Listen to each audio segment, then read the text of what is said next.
குருவடிகளே சரணம். Hello friends, viewers and subscribers எல்லாருக்கும் வணக்கம். மகான் திருமூலர் அவர்கள் அருள் செய்த திருமந்திரம் பாடல்களில் 4ஆம் தந்திரத்தில் பிரிவு 6 பைரவி மந்திரம் என்ற தலைப்பில் சொல்லப்பட்டிருக்கும் பாடல்களும் அதற்கான விளக்கமும் பார்த்துட்டு இருக்கோம். இப்போ நம்ம பார்க்க போற பாடல் 1110. நாராயணி உயிர்களிடம் பொருந்தி விளங்குவாள், ஆறுயிர் ஆயும் அருந்தவ பெண் பிள்ளை, காரிய கோதையல் காரணி நாரணி, ஊரும் உயிரும் உலகும் ஒடுக்கிடும் கோரி என் உள்ளம் குலாவி நின்றாளே.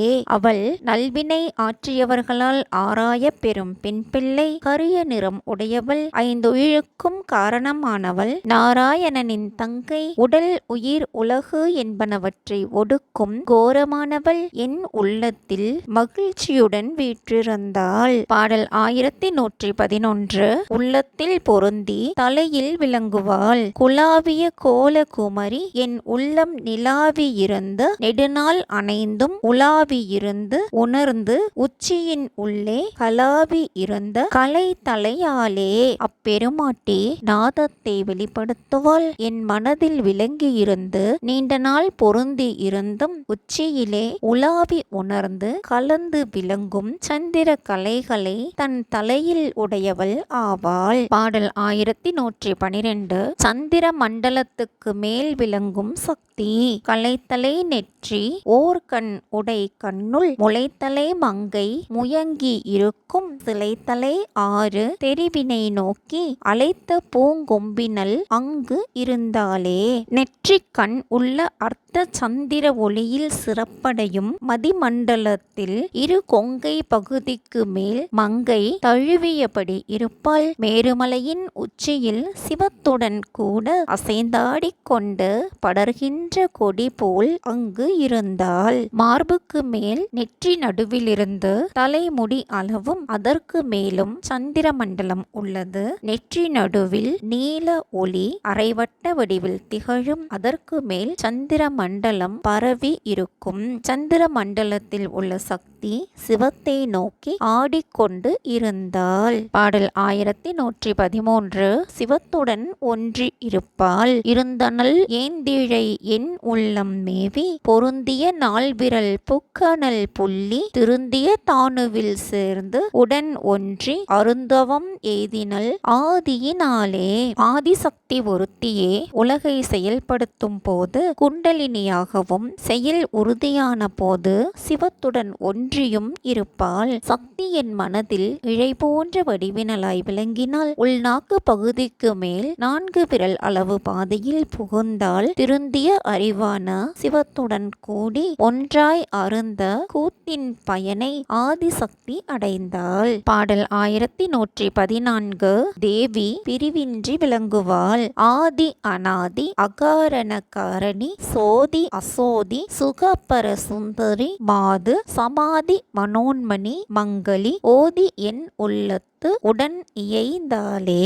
தான் எல்லாவற்றுக்கும் காரணமானவள், அவளுக்கு முற்பட்டது இல்லை, அவளுக்கு ஒரு காரணம் இல்லை, ஆனால் அவள் எல்லாவற்றுக்கும் காரணமாவாள். அவள் சோதியாகவும் உள்ளாள், சோதி மற்றும் உள்ளாள், சுகம் பொருந்திய மேலான அழகுடையவள், இன்பத்தை அளிக்கும் மாது அவள், சமாதியை அளிப்பவளும் அவள், மனோன்மணி அவளே, மங்களத்தை அளிப்பவளும் அவளே, எனக்கு அறிவித்து என் மனதில் பிரிவின்றி இருக்கிறாள். பாடல் 1115. 3 கால ஞானமும் உண்டாகும், இயைந்தனள் ஏந்திழை என் உள்ளமேவி, நயந்தனள் அங்கே நமசிவ என்னும், அயந்தனை யோரும் பதமது பற்றும், பெயர்ந்தனள் மற்றும் பிதற்றறுத்தாளே.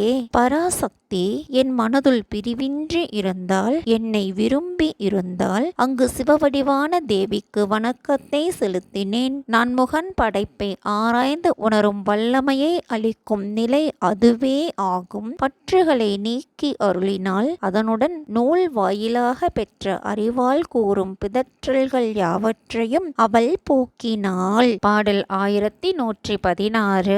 நுண் அறிவில் நோக்குவார்க்கு விளங்குபவள். பிதற்றிக் கழிந்தனர் பேதை மனிதர் முயற்சியில் முத்தி அருளும் முதல்வி. கயல் திகழ் முக்கண்ணும் கம்பலை செவ்வாய் முகத்து அருள் நோக்கமும் முன் உள்ளதாமே. ஏழை மனிதர் உண்மையை அறிந்து கொள்ளாமல் வாதம் செய்து காலத்தை வீணாக்கி கெடுகின்றனர். ஆனால் அவள் முயற்சியால் வீடு பெற்றே தரும் முழு முதல் தலைவி. மீன் போன்று இமையாத நாட்டம் மூன்றை உடையவள். அவள் ஒளியை உண்டாக்கும் செவ்வொளி. அருள் வழிகின்ற திருமுகம் உடையவள். நம் மனதுள் விளங்குபவள். இவற்றை அறியாமல் சிலர் விளங்குகின்றனரே. பாடல் 1117. படைத்தலில் கருத்தூன்றிய கண்ணி. உள்ளத்து இதயத்து நெஞ்சத்து ஒரு மூன்றுள் பிள்ளை தடம் உள்ளே பேச பிறந்தது. வள்ளல் திருவின் வயிற்றினுள் மாமாயை கள்ள ஒளியின் கருத்து ஆகும் கண்ணியே. உள்ளம் இதயம் நெஞ்சம் என்னும் மூன்றினுள் அந்நாக்கு பகுதி தொடங்கி பிரம்மரந்திரம் செல்லும் சிறிய வழியில் நாதத்துடன் விளங்கியது. எல்லாம் அளிக்க வல்ல அறிவான சிவத்தின் கருத்தின்படி தொழில் ஆற்றும் சுத்தமாயை மூலாதாரத்தில் அடங்கிய ஒளியாய் இருந்து படைத்தலில் கருத்து ஊன்றிய கண்ணி ஆவாள். பாடல் 1118. சக்தியே படைப்புக்கு காரணம். கண்ணியும் கண்ணி அழிந்திலல் காதலி துண்ணி அங்கு ஐவரை பெற்றனள் தூய்மொழி. பண்ணிய நன்னூர் பகவரும் அங்குலன் என்னே இம்மாயை இருள் அதுதானே.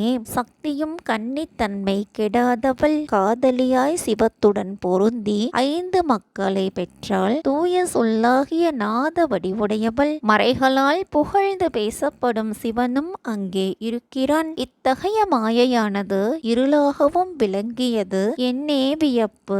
மூலாதாரத்தில் சிவத்துடன் சேராமல் இருப்பதால் கண்ணி அப்படின்னு சொல்லியிருக்காருங்க. ஐவர் அப்படிங்கிறது நான்முகன் திருமால், ருத்ரன், மகேஸ்வரன், சதாசிவன். பாடல் 1119. சிவம் அருள் செய்யும் இருளது சக்தி வெளியது எம் அண்ணல் பொருளது புண்ணியர் போகத்துள் இன்பம் தெருளது சிந்தையை தெய்வம் என்று எண்ணில் அருளது செய்யும் எம் ஆதி பிரானே. சக்தி இருள்மயமாய் இருப்பது ஞான வெளியில் விளங்குவது சிவம். புண்ணியர்க்கு பொருளாவது சிவத்துடன் கலந்திருக்கும் சிவபோகத்தில் விளையும் இன்பம். இவ்வாறு தெளிந்த சிந்தையால் நாதத்தை வணங்கினால் சிவம் நாதத்தை இடமாக கொண்டு அருள் செய்யும். பாடல் 1120. மனத்தில் விரிந்து நிற்பாள் சக்தி.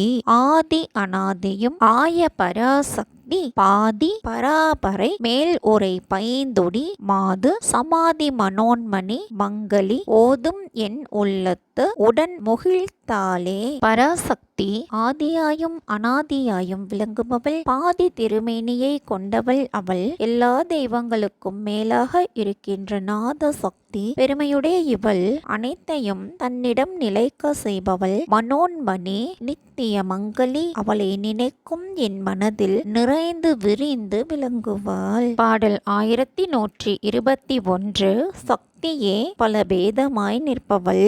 ஓதிய வண்ணம் கலையின் உயர்கலை ஆதியில் வேதமேயாம் என்று அறிகிலர். சாதியும் பேதமும் தத்துவமாய் நிற்பல் ஆதி என்று ஓதினல் ஆவின் கிழத்தியே. கூறப்பட்ட முறையில் உயர்வான கலை பிரணவமே நாம் என்று அறியாது மக்கள் இருக்கிறார்கள். சக்தி சாதியும் அவற்றால் விளையும் பேதமும் தத்துவங்களுமாய் நிற்பவள் என்று ஆன்ம தலைவி எனக்கு கூறினாள். பாடல் 1122.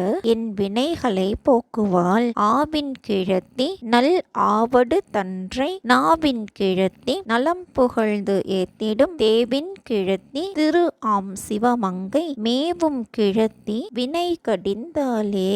உயிர்களின் தலைவி நல்ல முறையில் உயிர்களை பக்குவம் செய்யும் வீணா தண்டில் விளங்கும் வாகீஸ்வரி ஆவாள். நன்மைகளை அளிப்பவள் என்று அவளை தேவர்கள் புகழ்ந்து பேசும் தலைவி. சிவத்துக்குரிய சிவமங்கை விரும்பி வழிபாடு செய்யப்படும் என் வினைகளை போக்குபவள் ஆவாள். பாடல் 1123. வினை கடித்தார் உள்ளத்தவள் ஆவாள். வினை கடிந்தார் உள்ளத்து உள்ளொளி மேவி தன்னை அடைந்தோர்க்கு எல்லாம் தத்துவமாய் நிற்பல் என்னை அடிமை கொண்ட ஏந்திழை ஈசன் கணவனை காண அனாதியும் ஆமே. வினை பயனை கெடுத்து அவரது உள்ளத்தில் ஒளியாக எழுந்தருளி இருந்து தன்னை அடைக்கலமாய் அடைந்தவர்களுக்கு உண்மை பொருளாக விளங்குபவள், என்னை வழி வழியாக அடிமையாக்கி கொண்டவள், ஈசனும் அவளுக்கு கணவனுமான சிவத்தை பார்க்கும்போது அனாதி ஆவாள். பாடல் 1124. சக்தியே சிவபெருமானுக்கு வடிவாகும். ஆதி அனாதி அகாரணி காரணி வேதம் அது ஆய்ந்தனள் வேதியர்க்காய் நின்ற சோதி தனிசுடர் சொரூபமாய் நிற்கும் பாதி பராபரை 12 ஆதியே. தேவி தனக்கு முதலாயும் பழமையாயும் ஒரு காரணம் இல்லாதவளாகவும் எல்லாவற்றுக்கும் காரணமாகவும் விளங்குபவள், வாக்கு கடவுளாய் விளங்கி வேதியர்க்கு ஆராய்ச்சியை தந்தால் நிலைத்து நின்ற பேரொளியாய் பரஞ்சுடராகி சிவத்துக்கு வடிவமாய் நிற்பவள், பாதி மேனி உடையவள், 12 ராசிகளை உடைய கதிரவன் போல் ஒளி உடையவள், ஆதிசக்தி. இதுதாங்க இந்த பாட்டோட பொருள். மீண்டும் பூரண சக்தி என்ற தலைப்பில் சொல்லப்பட்டிருக்கும் பாடல்களும் அதற்கான விளக்கமும் பற்றின வீடியோல சந்திக்கலாம். தேங்க்யூ.